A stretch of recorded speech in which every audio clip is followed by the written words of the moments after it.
Today's episode of The Watch is brought to you by Navy Federal Credit Union. Navy Federal is proud to serve over 8 million members, including active duty military, the DoD, veterans, and their families. You'll receive a lifetime of membership benefits with Navy Federal, and you can easily access accounts, transfer money, pay bills, and deposit checks with the Navy Federal mobile app. Visit NavyFederal.org/watch. For more information, call 1-888-842-6328 or download the Navy Federal Credit Union app. Message and data rates may apply. I need support staff to clear the room.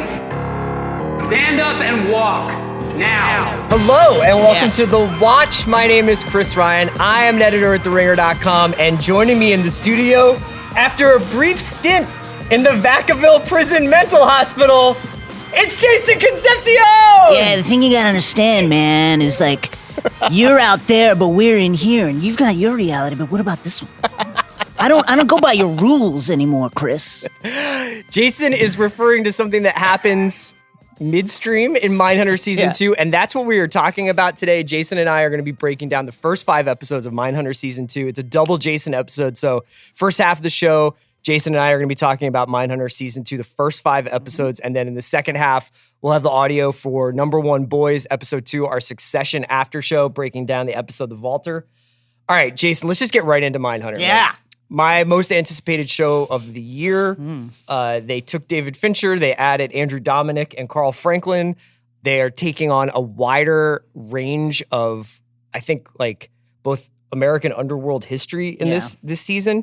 And yet, the first episode, I feel like, I think we might be seeing a lot more episodes like this in other Netflix shows where it's like, hey, I know we haven't been on in 2 years. Here's what happens on this show. And that was really an effective way of doing it. They give you that early shock of BTK killer doing some stuff by himself in the bathroom, and then boom, into really an extended exposition about how we got here, where we are. Yeah, structurally, they're still teasing the BTK as a point of view character in the beginning and sometimes at the end of episodes. And they're sort of showing the side of these killers that we never see when Tench and Holden and Wendy talk to them in their interrogations, which is this sort of these private moments of contemplation about what he is and what he's becoming and what he wants to be. And throughout the season, we get these ideas that he is essentially grappling with the emergence of this other persona for himself. This is such the show. Compartmentalization is a real theme. Huge theme in this series, particularly season 2. And we're seeing Dennis Rader, the BTK killer, grappling with how to keep those walls up, how to be a seemingly functioning member of society with a wife, with a job, who goes to the library, who does all these normal things while he's got this incredible darkness inside of him. Yeah. It's just struggling to get out. It's chilling because it's also like what Fincher's sort of chronicling here is the things in between the lines in a newspaper story that you would read in the 80s or even today where you're just like, oh, this seems just horrific. Who can imagine? And then you kind of, as a reader, as a person in the world, move past that and you go off and do your own life.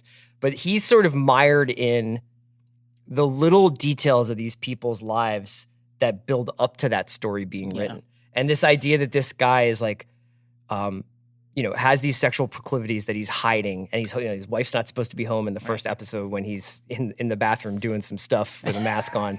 And then later on when he's burying that box in the backyard and you're just like, that box is not buried. No, you were not sensible. burying what you were doing. Your wife's book on sexual deviancy did not work. So yeah, the BTK stuff is a really nice thematic template. It's a really nice tone setter. Let's talk a little bit. I don't know if you want to go through episode by episode. Obviously, spoiler-wise, we're going to be talking about everything that happens through the first 5 episodes. And I will say, even if you just are riding on the edge with us here, stuff happens in 4 and 5 that is going to be a spoiler. So I don't want to spoil things for you in regards to the main characters. It goes up a level, 4 or 5. 4 and 5, the series goes up a level. So first episode, like we said, is largely a recap of where the first season ended. It's Tench and Wendy trying to sort of grapple with the internal investigation of after they've deleted these transcripts that betrayed Holden kind of going safety off in a couple of crossing the line and crossing some lines. in several interviews. Holden has been hospitalized due to a panic attack after his last encounter with Kemper. Right. And Shepard is sort of trying to do damage control. You've got Greg, who they think they don't quite know yet he's betrayed them, but is obviously got a lot of misgivings about what they're doing. Yeah, we learned a lot about Greg in the course of episodes 1 through 5. Yeah. Just about kind of what his particular and very conservative, really, worldview for that group. Yeah, and you say worldview, and I kind of want to get immediately into the tone of the show. Sure, let's do it. Because I feel like last season the first season was really atmospheric. Mm-hmm. A lot of it was told through the perspective of Holden, who was new to this science. That was kind of Tench's protege, and then kind of by the end of the season eclipses Tench.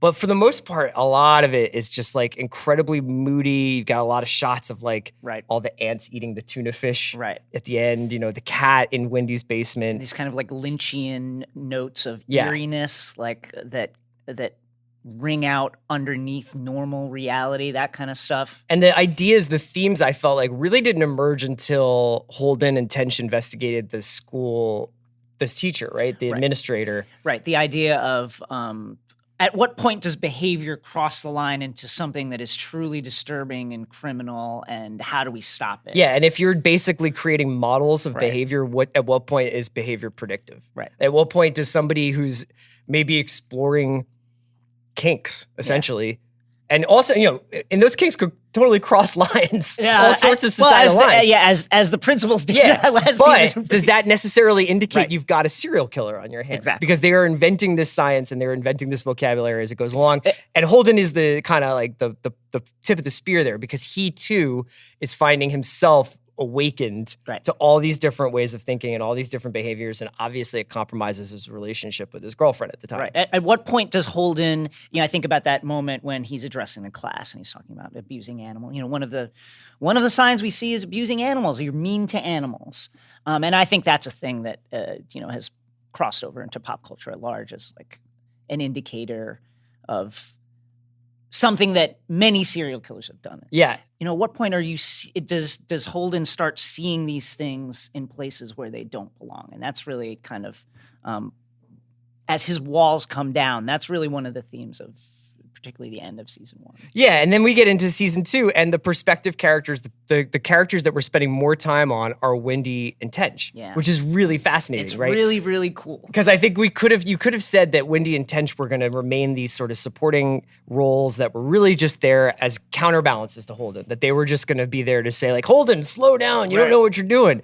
And instead, we get really into their personal lives in the second season. I'm blown away by the patience of this show. Yeah. It is slow moving, and that is by no means a bad thing, but the fact that we've, at season 2 now, all of a sudden we're going to open up this entire new world of getting into Tench's home life, getting into Wendy's tragic home life. Really tragic home life as it develops, Wendy's personal life and how she came to be here. And all the while, much like Holden at the end of season 1, these walls that they've put up between their personal life and the work that they do are seeming more and more porous. Yeah. More things are crossing over. There's an incredible moment in episode 4 that we'll talk about where Wendy and Greg are doing an interview with a criminal, and it's like they're talking.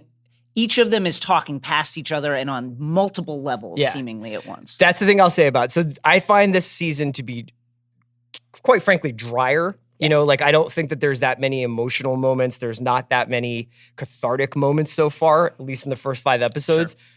It is absolutely like complete like Wagyu beef lean. It is just like, there is not a single morsel of this show that is not absolutely important. I've rewatched parts of the first 5 episodes already just to get ready for talking with you today.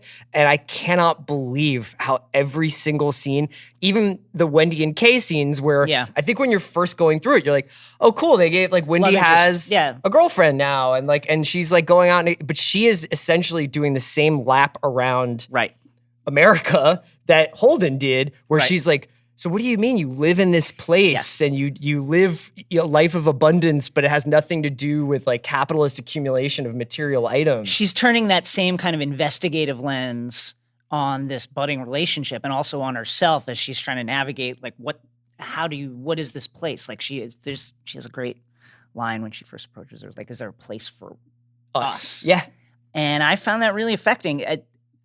Everything that happens that seems trivial is then used somewhere else to layer in the character work that is really pretty stunning. Yeah, and so once you know that, the interactions with Berkowitz, who's Pierce, is that the guy in the first Atlanta guy they talked to? And especially Henley, and then obviously Manson in episode 5, resonate because you can find all these connections, not only between each killer and Kemper. Kemper, who's now like the public, he's like the public editor. He's like, he's like the ombudsman. He's like, let me just tell you about how like you should think about interacting with all these people.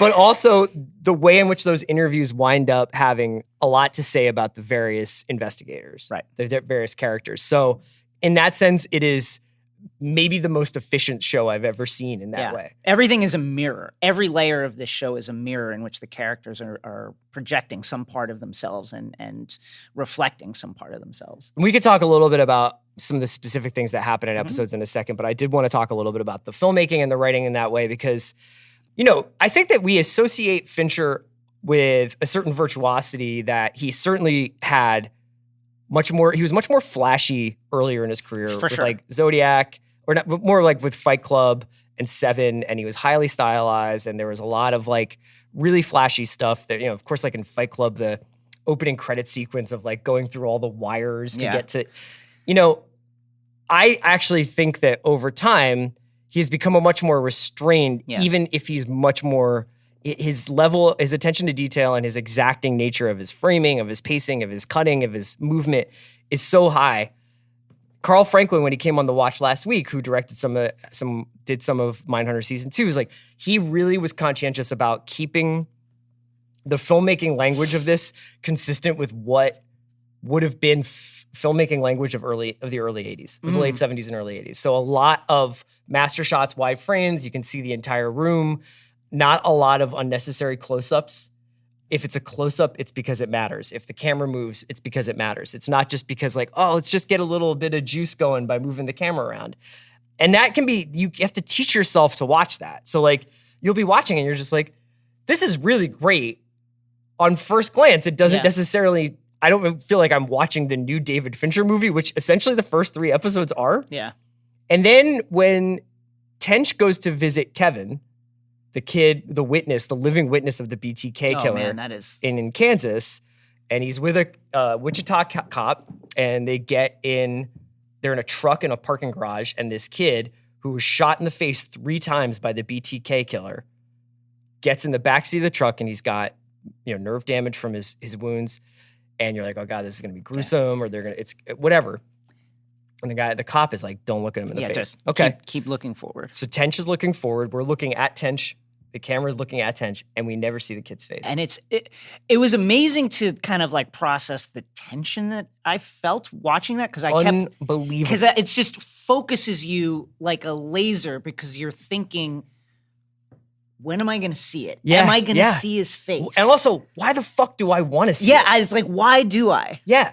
And that's the thing is, I think it's really confrontational. It's because a lot of this show, I think in the back of my mind, I'm still waiting for like a chase. I'm still waiting for a like, we got him. And so much of the show is about how these guys are like, we're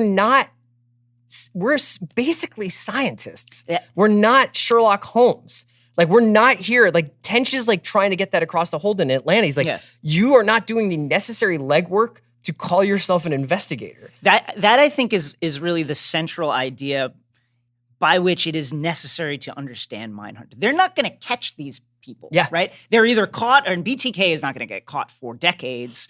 They're not going to catch them. So what is this? It's a meditation on a really particular form of violence. And I'm glad you said exacting before, because, you know, Fincher is incredibly exacting in the way he makes films. And he seems to really have a particular fascination with people who are exacting. You know, Social Network, Zodiac, the game. And these very violent men are extremely exacting in the way they do things. I was thinking of like Ritual in episode 1 when we see Dennis Rader going through the particular ritual that he needs to feel gratified, which is like truly a shocking thing. You just see it from the outside, the door shaking, and then when you finally see what's going on inside, it's like you don't really see much, but what you see is like there's a lot. There's ropes. There's different articles of clothing. Yeah, there's masks. Yeah. And then all of a sudden we cut to the Tench family at church, and it's just these ideas of, on the one hand, these people who are creating their rituals for themselves, and then rituals that are impressed down by society. And these ideas of these kind of behaviors that are either passed down through culture or that are created by these like renegade criminals who are creating their own culture. That idea of ritual and exactingness is something that comes out in like every frame. Yeah, and also you just said that like these renegade criminals, they are starting to become conscientious of their role in culture. Yeah. And that's the thing that I think in the first season, I'll never forget that slideshow that Tench and Ford give the local police department. I think it's in Pennsylvania, if I remember correctly. And they're kind of going through it and they bring up Manson and the guy's all grown. Yeah. But they're basically trying to wrap their minds around the idea that we're starting to see basically random acts of violence committed by strangers. Right. Everything is passion, or everything before that was an act, like an act of vengeance. It's a member of the family. There's a cause and effect thing here that we can understand. A member of the family, and now we're just starting to see these acts of violence emerge, and it is essentially a virus. Yeah. And these guys, like Kemper tells them, these guys all know who the other are, and that's why Kemper's so titillated when they're waiting for Manson in 5 and they talk to Kemper again, and he's like, have you found someone who the news hasn't started to discuss? He picks up on that and it's immediately. like it's absolutely like the air goes out of the room when you're watching it, because you're just like, they understand that they are all, as deplorable as the behavior is, as horrifying as the behavior is, BSU, the only people who understand BSU are the killers, and the only people who understand the killers are BSU and other killers. That's how Tench and Holden unlock Berkowitz, who to that point was sticking with his "the dog made me do it" kind of story. And then as soon as they're like, man, there's a guy in Kansas who's like obsessed with you. Yeah. Like he's doing all the stuff that you did. You see that light come into his eyes. I mean, these are people who have such a singular focus and complete lack of morality that the only people that can really understand them are these other people who are doing the same thing. Yes. And that, time and again, is how BSU reels these people in. Yes. And the only thing that seems to actually interest them is discussing that part of it. I mean, like, they'll eventually start talking about themselves. And as you alluded to, the conversation between Wendy, Greg, and Henley is maybe one of the highlights of the show so far.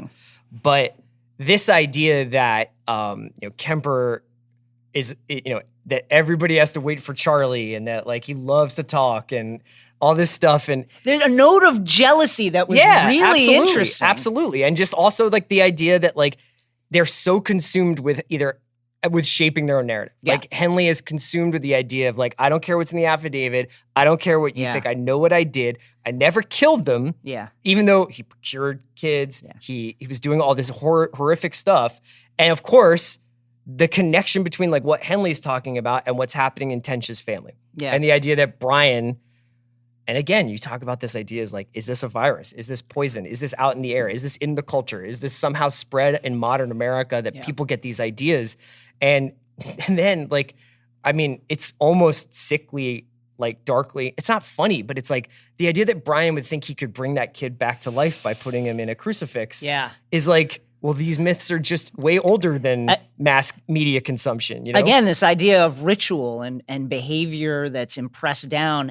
And, in a lot of ways, I think the Manson interview really nails some important ideas, which is, he's a bullshit artist to the extreme, but also the thing that it feels like he unlocked in the people that followed him was this idea of all this stuff is just baggage that comes down from your parents and from these other generations.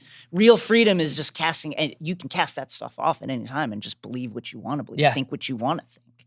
And that is a really compelling and interesting idea. I find myself watching this show, like full disclosure, I have gone on numerous serial killer deep dives just in my personal life, like at any, like throughout my relationship with the internet. It's just a subject that fascinates me. I find myself interrogating that, trying to figure out, because of this show, trying to figure out like, why is this stuff so interesting to me? Yeah. I mean, that's exactly what I was saying with the Kevin scene, with that scene in Kansas when Tench is talking to Kevin. I'm like, what do I want out of this scene? Right. As a viewer, what am I looking? What gratification, catharsis? Why do I want to see this person?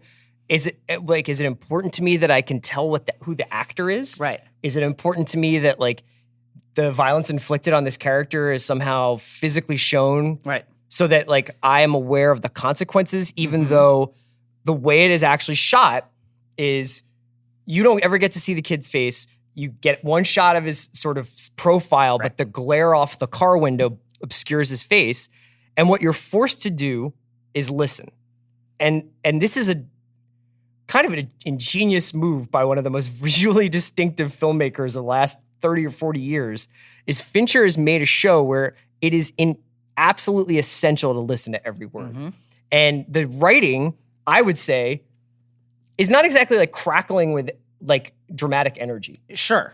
Most of the FBI agents are they're all dry. super toned down.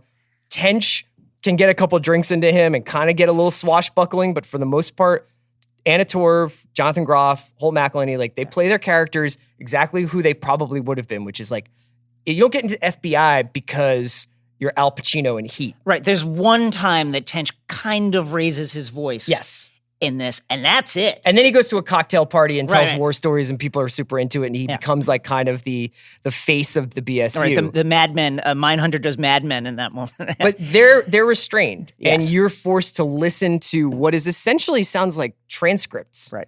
A lot of the dialogue sounds like it's transcription, and then when something happens, when something notable happens, whether it's the interview with Kevin and that the way that the music kind of rises with the sound of the L train or whatever is going by that garage.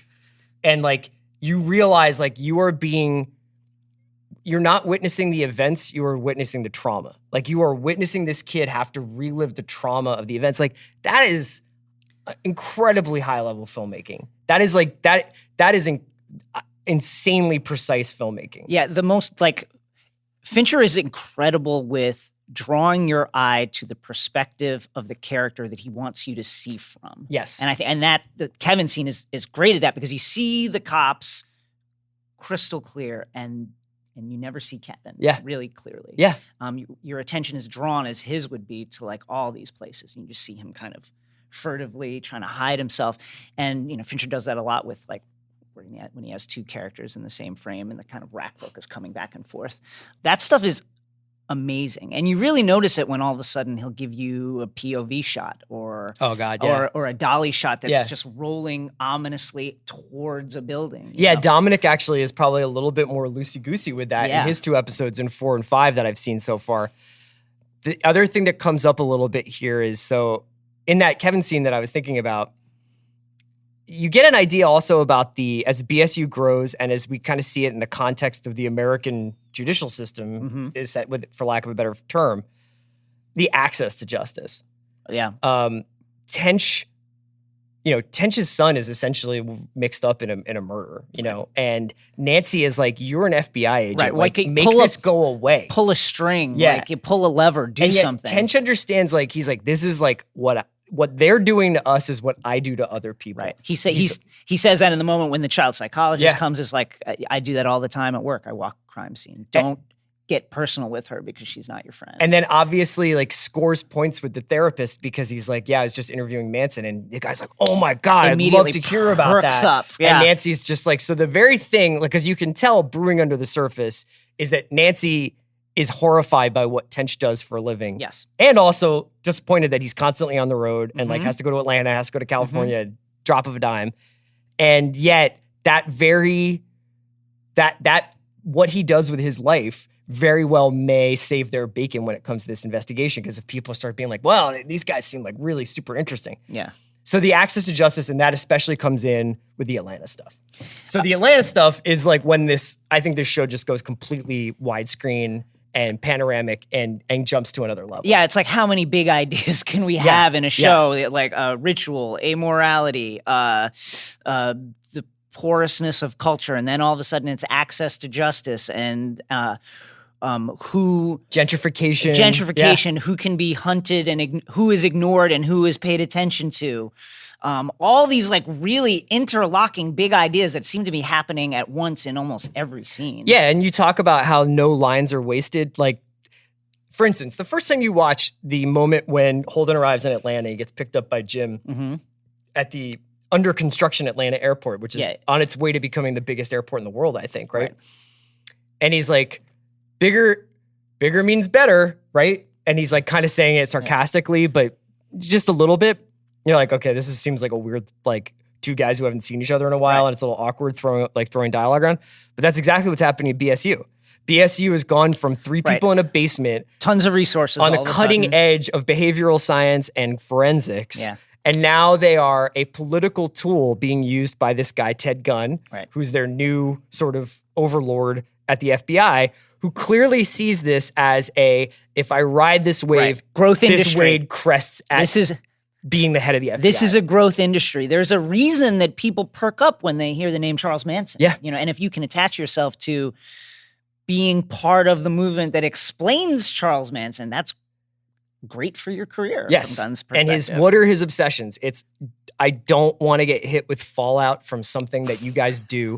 He's basically like, I don't give a shit how you conduct yourselves. I mean, keep the blinders, keep it within the guardrails, but I don't care if you guys make mistakes or overreach. I just want to know about it as soon as possible so that I can control the narrative. And that's what's sort of happening with Atlanta is he sends his boy down there on some Fox Mulder shit to be like, just kind of fly free, Holden. Like, just poke around, see what you can attach yourself to this case. And Holden thinks he's a genius, being like, it's a black predator. Right. I figured it out. Like the Atlanta child killer has to be a black guy because a white guy couldn't operate in these neighborhoods without being noticed. Yes. And they actually essentially do exercises to prove that when like Greg is walking around. Yeah. And they're like, hey, what do you show us your, like, and the kids are immediately dubious. They're like, what do you want? Stranger danger. But the black law enforcement that they have down there is able to pick up like 4 or 5 kids. Get them right in the car. Just by being like, I have $2 for a job. Yeah. So they start to basically bring in the idea that every case that they're investigating is inherently political. Yes. And that's a great line when Gunn is sort of reprimanding Tench, and Tench is like, it seems like it's all politics. He's like, name a big city that isn't all politics. It's like, it's gonna be that way, but the idea that Atlanta is changing, they have a black mayor, they have the same problems that a lot of American cities have in 1980, but they are pushing through at breakneck pace to completely remake that city and make it a major airline hub and make it this new sort of gleaming metropolis of the South. And they're leaving behind a lot of people in the process. Who gets left behind is the undercurrent of that theme. And it's obviously like something that is applicable to many issues right now. Yeah. And it's also like a testament to Holden's vanity that he's just like, sick, I'm gonna have to have a one night stand. Yeah, that was it's interesting when this show gives you action and speeds up. There's that great sequence where the person at the desk approaches Holden and is like, hey, be ready. Do you want to like go to have the best meal in Atlanta? And then, as you noted, he thinks he's about to have a date. And there's that quick cuts of like him putting aftershave on, new suit, combing his hair. And then it's not that. It's not. It's not. It's definitely not. It's definitely not. He goes and meets the mothers of these murdered and or disappeared children, and you start to get into the sort of core mission of what BSU is. Right. Because Holden is bending science to answer a need for justice and a need to help people. And Wendy and Tench are like, that's not how this works. You can't just take what we do and make it, you're not Batman.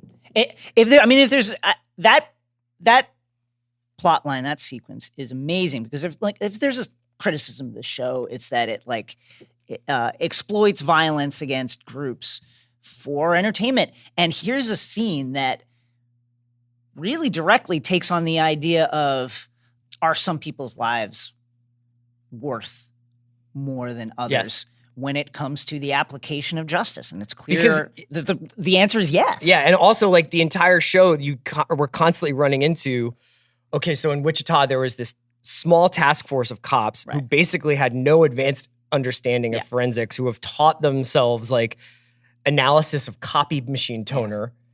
Then you have,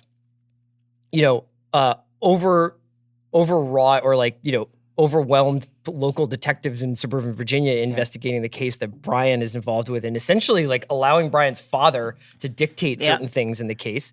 And then you have this situation in Atlanta where there are guys there, like the guy they meet who's doing the stakeout of the KKK bar, who's trying to explain like, yeah, man, like, look, we're actually sincerely investigating this case, but we can't go headlong into there is a serial killer in Atlanta when in fact, this is actually about on average for the amount of children who die per year in murders in Atlanta. And at the same time, doesn't close the door to it. He's not like it's not happening, but before you go out there and say these are connected, understand the landscape that you have just entered. Yeah, and also the machinery moves slowly. Yeah. These are big barges that turn slowly, and like that's just not how this works. And there he is doing a stakeout of the good old boys, the KKK members, and then when Camille, she says half the force used to be KKK. Yeah.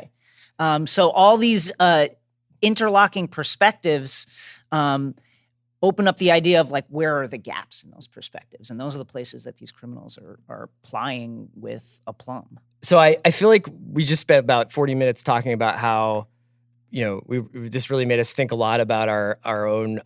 It really did. Our own psychology and the cultural violence that is America.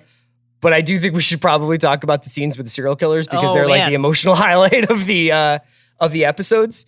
They're definitely the dramatic highlight. They stage them as if they are boxing matches. Yep.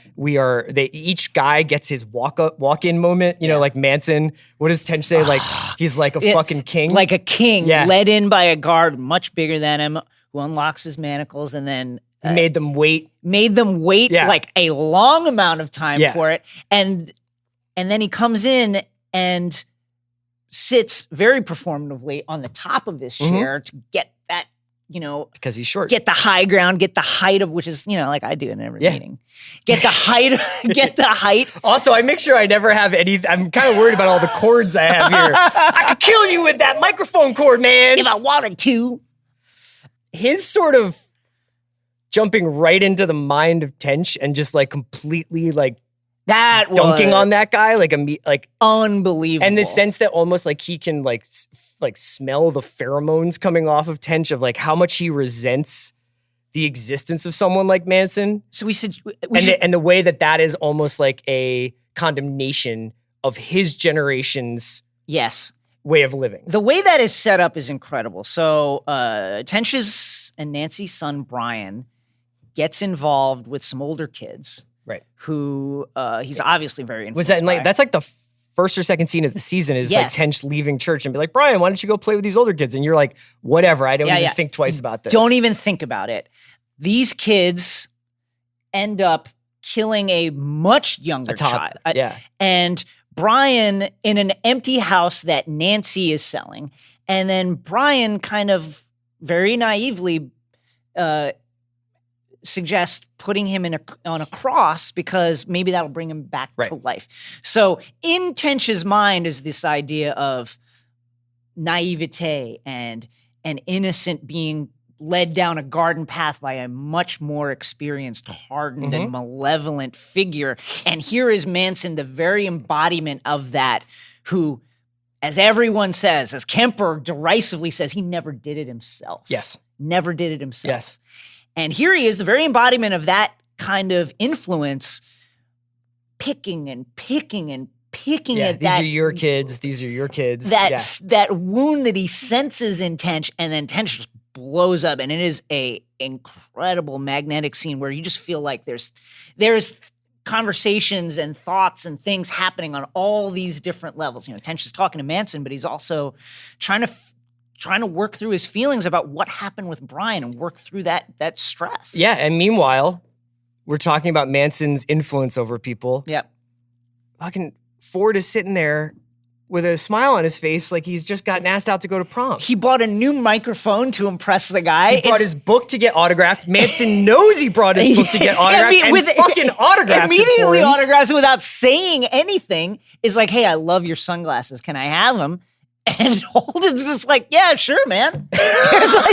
You can have my sunglasses. I kind of understand that because when you think about what's happening in when you think about the cocktail party, that Tench goes to, and Tench is like, yeah, like Pierce was like this. He was such an idiot, and like here's what it was like with Kemper, and here's what it was like with Speck, and Holden's just like, we're finding some really interesting connections between these kinds of behaviors and this kinds of behaviors. And you're just like, oh man, like you're not a primetime player yet. Right. You're really just better in these interrogation rooms. And you can see Holden is seemingly never more comfortable than he is talking with Manson. And then the flip side of that, and this is the other one I wanted to ask you about, because in some ways it's almost as impressive a piece of writing and a piece of acting as the Manson scene.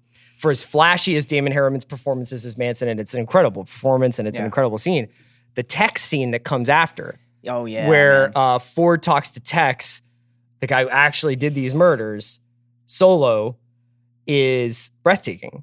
And another moment where this is Dominic this time, this is Andrew Dominic directing, but subtly, if you go back and watch that interrogation, when Tex is describing the Manson murders, you can hear men and women shouting. In the background. Hey, there's no reason. There's no women in that prison shouting. It's happening in this sort of like, is this diegetic sound, or am I hearing something that's like kind of an astral projection of what the story that this guy is telling?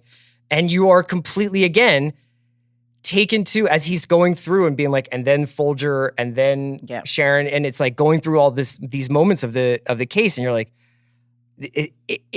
coming out of Once Upon a Time in Hollywood, and obviously this has been part of the conversation for a while. Mm-hmm. What a stunning piece of storytelling, really. And it's just two people sitting at a table. Yeah, and all the while, Tench's real need to feel that Brian was not involved in the incident that he was involved in, or directly involved, that he was acting under the influence of others. That need to feel that and to believe that is just like bubbling under the surface. He hangs on like everything that Tex is saying. Yeah. But he was there, but Manson was there, and he went back, and why did he go in first? And it is really incredible that that thing of hearing those people in the background, like, hey, what's and these like little like Sharon being like, take me with you, it's so let me have the baby. Like and he's like, well, we were thinking about it. It's like, God, that was like just heartbreaking. I mean, I think the thing that as we wrap this up, the thing I want to think about most going into the second half of the season is this idea of porousness that you're talking about, because that Tex Manson, the dual interrogation, really made me think about like, well, we say a word is like, you're culpable. Right. And throughout these episodes with Henley, with, to some extent, Berkowitz with his like, hoax about like, this dog told me to do it. Yeah. And then Holden basically goads him into saying it isn't.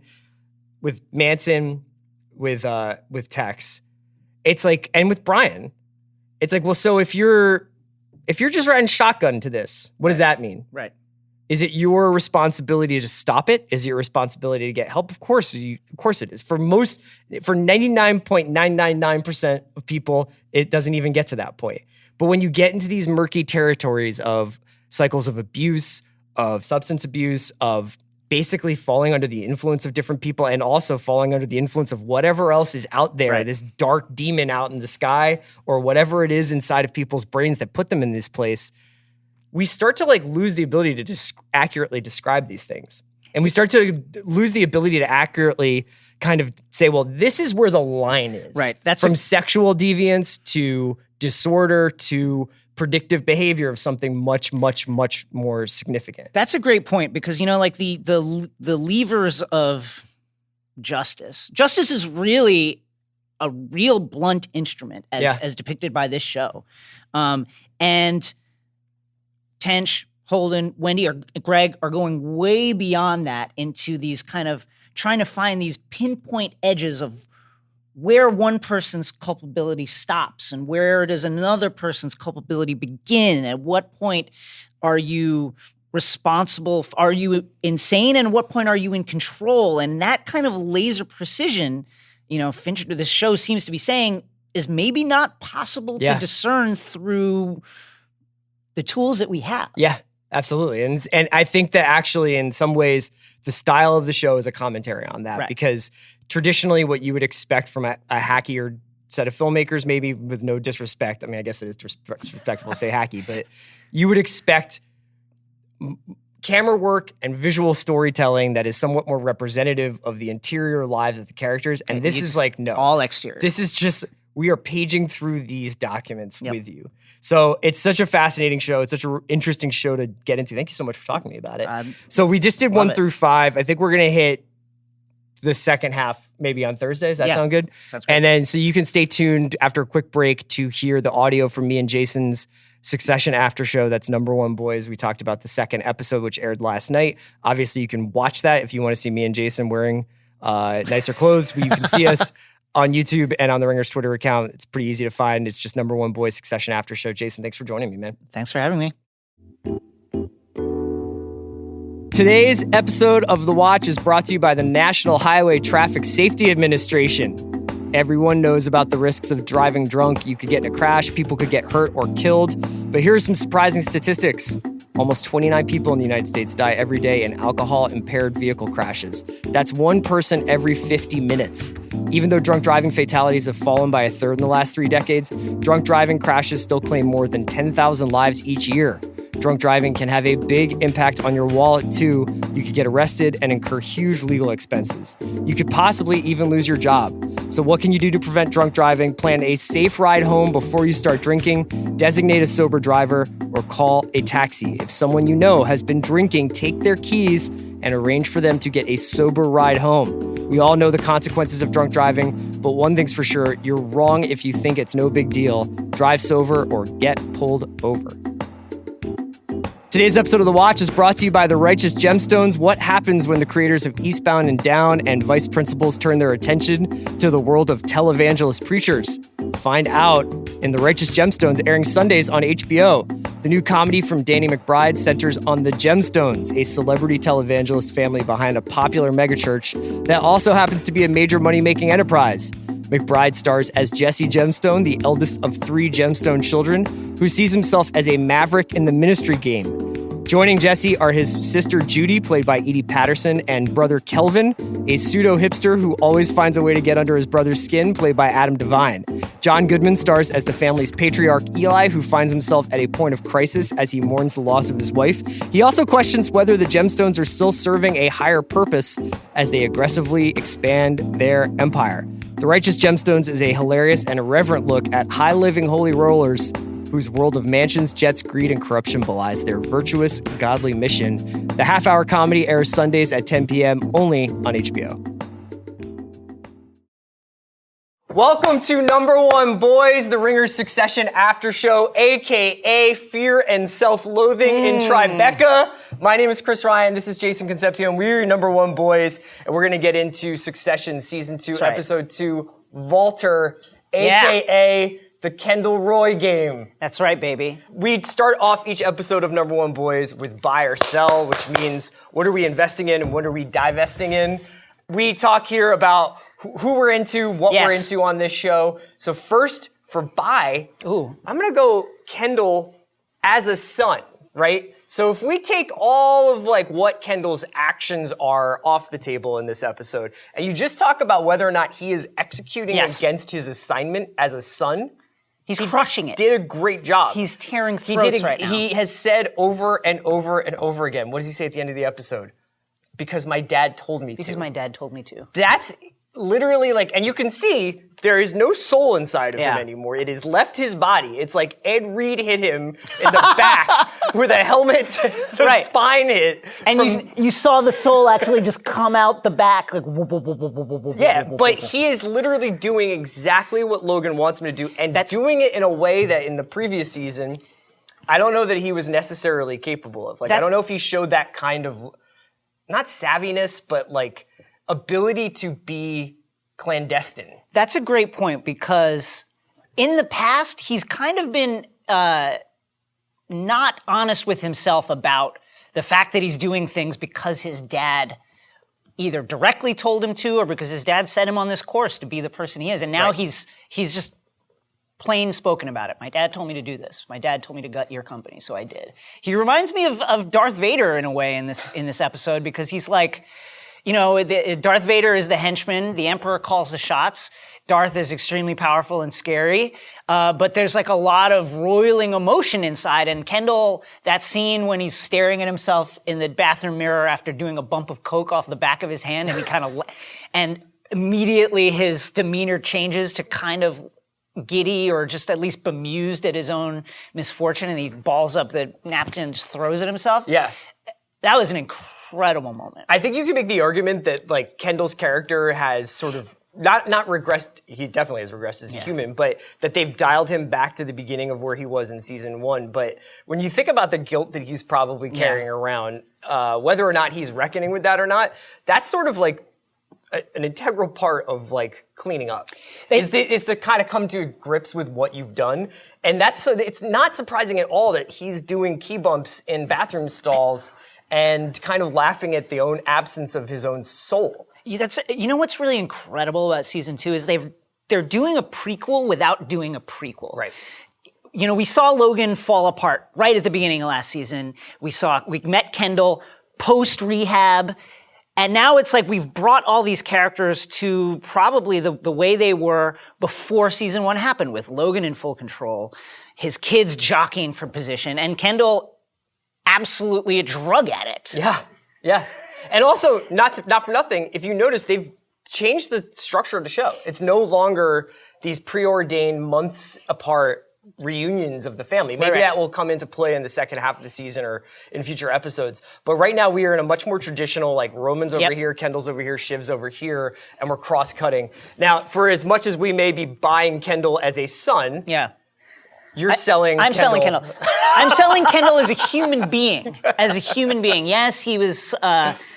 he's being a good father to his daughter. Kind of. She got to meet Snow Joe, but also like he was like, turn that roller coaster up to almost a dangerous level. It goes, how fast does this go? Up to a point. Let's take it to that point. But as a human being inside, he is a mess, staring out into the night, like the skyline, looking at the skyline of New York City, thinking about who knows what, stealing stuff from bodegas, doing coke, drinking, just draining flutes of champagne, pills, dealing with the fact that he very high-key committed manslaughter, and that his dad is essentially blackmailing him with that fact to get him to do stuff. And then pushing him into positions where he basically has to pretend as if he's not being blackmailed, but do things that make no sense whatsoever otherwise. And at what point does Kendall absolutely break irrevocably inside? Or is this how guys like Logan are made? Right.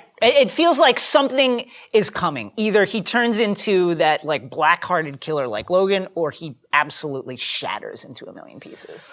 What else are we buying and selling this week? That's all our stuff on Kendall, but who else are you buying on this show? I'm buying Jerry. Oh, Jerry stock. Get the bump. Not a big Jerry episode, but I think it's very notable that Roman has now reached out to her again when he needed help. Like, what do I do? Mindhunter, I don't understand what Kendall's doing. Let me call Jerry, who, by the way, is like, I have 90 seconds to talk to you. And I think as Roman continues to spiral, which he surely will, as Ken, at least for now, appears ascendant, I think we'll see him reach out to Jerry more as a touchstone, as a weird kind of mentor. Maternal figure. A maternal figure. And I really look forward to that relationship, because he's like, the way he was like, well, can you just be here? Can you just be in the room? That weird neediness. And the fact that Roman chose Jerry as that point person, I think is very interesting, because Jerry is just as much as a shark as anyone, and that's an opportunity for her, and I look forward to her potentially exploiting that opportunity. Yeah, the pairing of Roman and Kendall is essentially just about one person telling another person that they're a piece of shit. But I do think it's pretty interesting how Roman is so honest about what he is. Yeah. Like, he is like, I don't read. I don't work hard. I don't try. I am essentially just like here to be important without anything ventured. Yeah. And like watching him reckon with that, and then Tabitha being like, oh, by the way, you did a good job here. Like you should and he's like, I don't know how to process that. I don't know how to process the fact that I had an idea. Yeah. Sounds like you kind of did your job. Yeah. And he's just bent over like. I would say that one of the things I'm buying this week on Succession is just one thing to keep an eye on is this idea of efficiency, which Tom stresses to Peach, who runs ATN, which obviously Kendall applies to his vision of Walter, is all these ideas that you can strip mine, all these give me the links skulls in the production chain, get me skulls, how do you tighten the belt? And whether or not, this is something that I think Waystar Royco obviously just applies to any of their mergers and acquisitions. They obviously have done away with any speed limits on their roller coasters. Efficiency is definitely something I think is going to be a keyword that comes up multiple times this year. Are you buying, selling anything else? I'm buying Greg the Egg. Yeah. Listen. Good season for him so far. Just great season for my guy, really Greg. Great middle relief. Shows that he has some principles, very flexible at this point. Listen, everybody's got to make a living. We'll get to that line in a bit. Still Ken's Coke runner, and listen, job security. And if you're looking for a job that will absolutely just be there in this economy, it's delivering cocaine for Kendall Roy. Kendall Roy's of the world, yeah. And then he got a $5 million apartment because Kendall's I had my guy try to flip these, but the market kind of not great right now, so it's yours. There's a catch to that though, because I'm selling Kendall as a landlord. Oh no! I thought that was a very nice human moment where Kendall was just this is just also a very sad statement on the state of New York City real estate, where they're just here's all these multi-million-dollar condos empty, so my developer is going to flip them. And so in the meantime, you who was looking at half of a loft in Staten Island. Right, a closet. Yeah, where you couldn't actually sit up in. Yeah. You can have this huge multi-million-dollar apartment downtown in New York City. So Kendall then comes through and is by the way, this also needs to be my den of... Wait, hold on. I'm looking for pussy like a techno Gatsby. What was that? What the fuck is What are the odds that Kendall's actually read Gatsby? I think he probably read the first three pages. Got somebody told him that at a restaurant. He saw the Gatsby movie and was incredibly moved, and I think he probably, I think he was tried to invest in that movie when it came out. My last sell is Tom as Edward R. Morrow. Tom's in a great spot. They're really putting McFadden in this really interesting place where he's always got these watery eyes. Yeah. And he's just so naked in his ambition. He's that's great, Shiv, but that's not the plan. Yeah. And I thought his meeting with Peach was incredible. Unbelievable. And also, it's not that he wants to push ATN to the left. Yeah. It's that he just wants them to not only sell shit pills to 68-year-olds. Jay, did you have anything else you were selling this week? I'm going to sell Shiv. Listen, finally got a measure of clarity about what the timeline for the turnover will be. It's approximately 3 years. She really got Logan's attention with the PR strategy to fire back at Stewie and Sandy, but with Kendall ascendant at the end and the caginess of Logan, there's no way he is not setting her up for some kind of betrayal. There's no way! All these kids have a propensity for self-destruction. Yes. Which is really interesting because they manifest themselves in different ways. Roman is incredibly external and obvious. He blows satellites up. Yeah. Kendall is traditional in the sense that it's got a lot to do with substance dependency.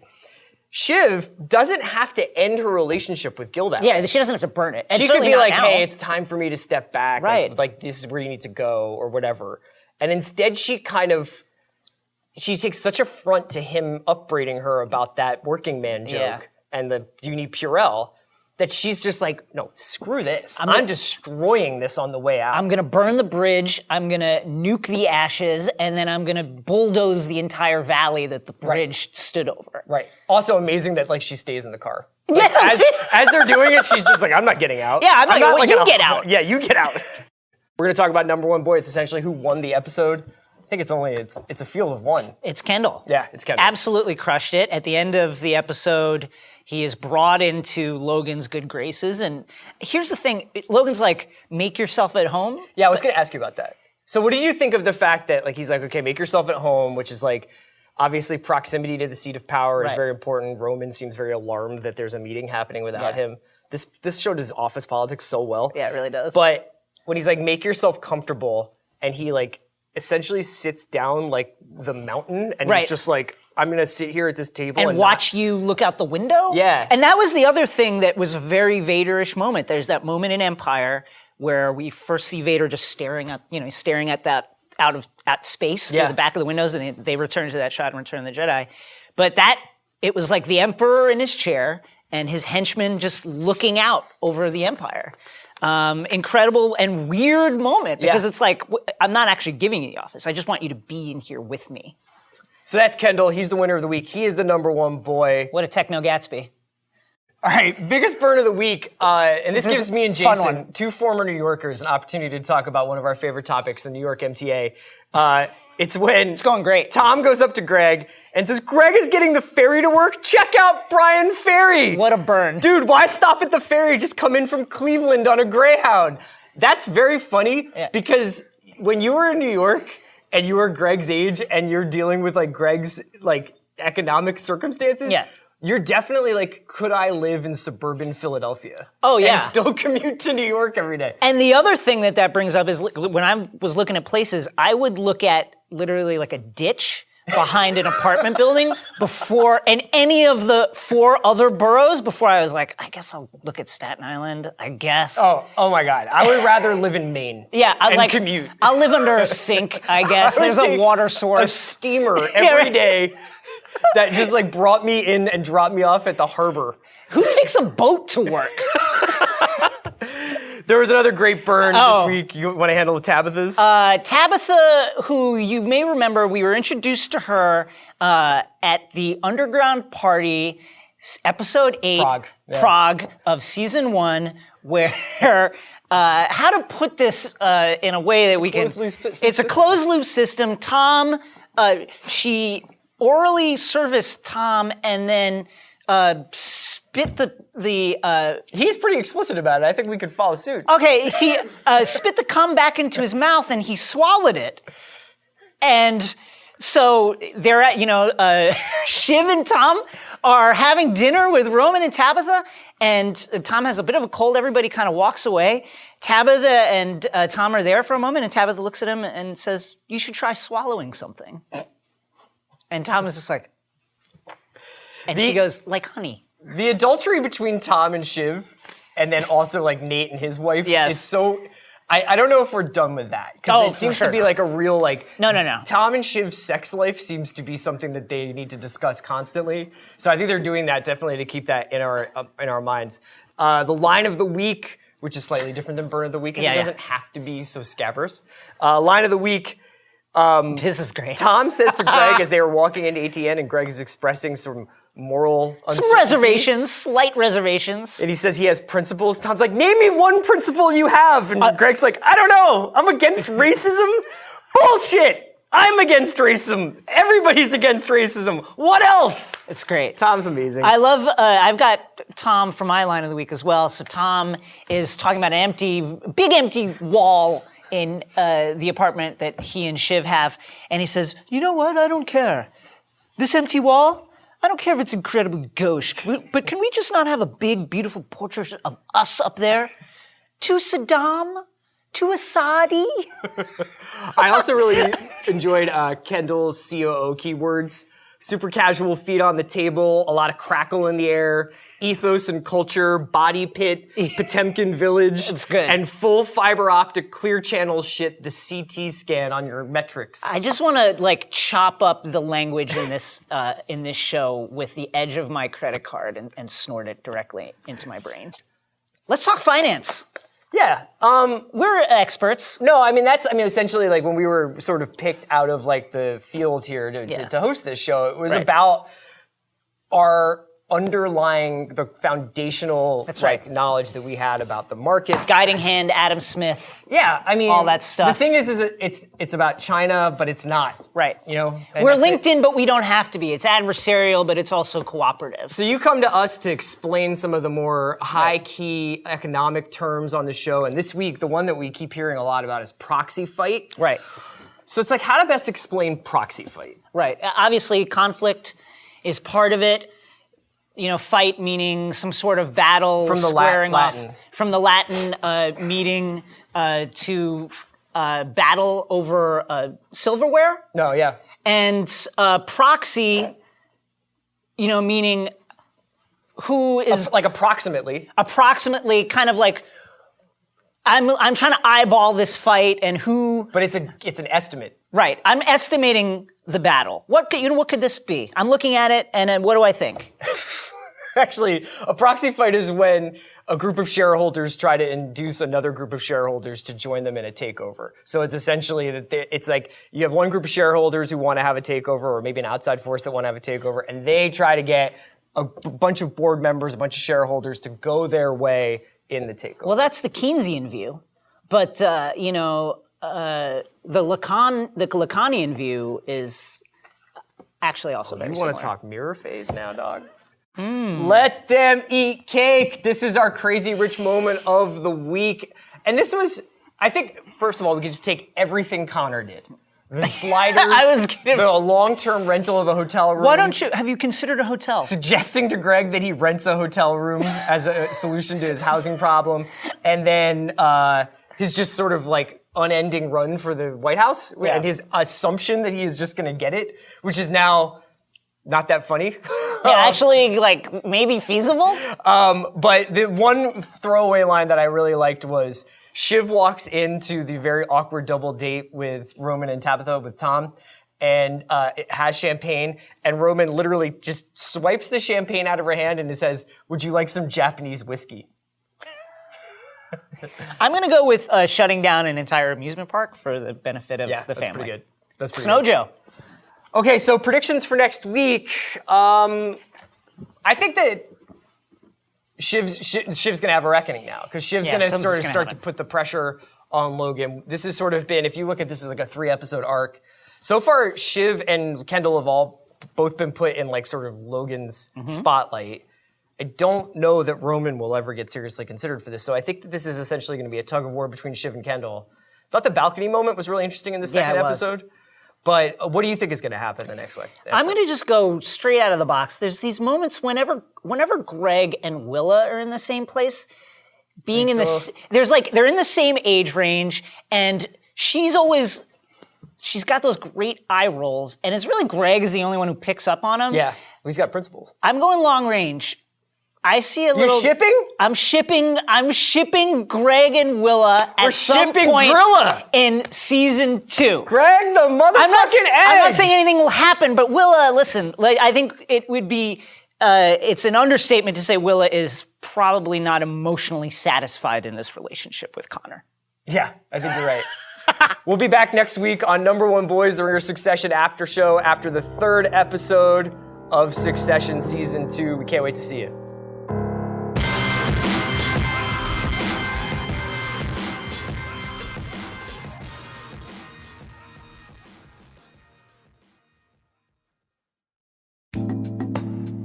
Today's episode of The Watch was brought to you by The Righteous Gemstones. Don't miss The Righteous Gemstones Sunday nights on HBO from the team behind Eastbound and Down. And Vice Principals comes the story of a popular megachurch / money-making enterprise, starring Danny McBride as a bad boy preacher, Jesse Gemstone, John Goodman as the family patriarch, Eli, and Adam Devine and Edie Patterson as the younger Gemstone siblings. The Righteous Gemstones airs Sundays at 10 p.m. only on HBO.